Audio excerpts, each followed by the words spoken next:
Noel, Noel, baka kung ikaw ito, mag-ipo ko ng tubig sa drum, baka mamaya mawala ng tulo, wala tayong magagamit na tubig mamaya. Bah, ako'y tinatamad.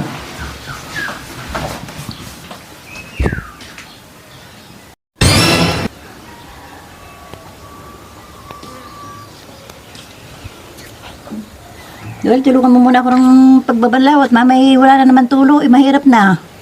Wala, bigla naman lagi pa rin yung ako pagtutulong.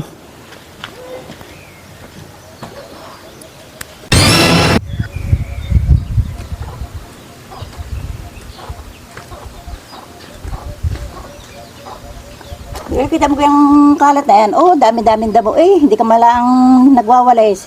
Dami-daming gawain ba, hindi ka malang natulong. Ba't gaon yung pagwawalisin? Dami-dami yung kasama din. Ako pa yung laging uutusan eh.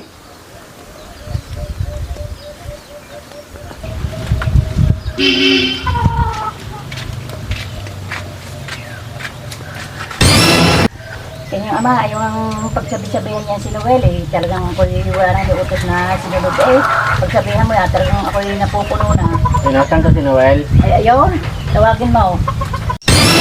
Noel, marinig ka nga.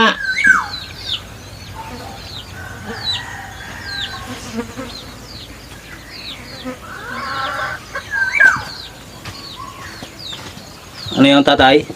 Kung pala inuutosan na yung ina, dapat ikaw inasunod agad. Kita mong matanda na yan. Dapat sinusunod mo ang pinag-uutos sa iyo. Sino ka bang matututong sumunod sa inay? Ay, mas mahal pa na ang daga kaysa sa akin. Sino mo sabi sa iyong mas mahal ko pa ang daga kaysa iyo? Ang aring inay tatanggi pa. Kanina kayo pakinig ko, kayo nag-aayos ang inyong damit. Nung makita nyo yung sinasaraan yung damit, sabi ninyo aba, bay nasira rin damit na are. Siguro are inangat-ngat ng mabait. Aba, isipin nyo yun. Sinira na yung damit. Yung daga, tatawag nyo pang mabait. Tapos tawag saan ay tamad. Tek na yan.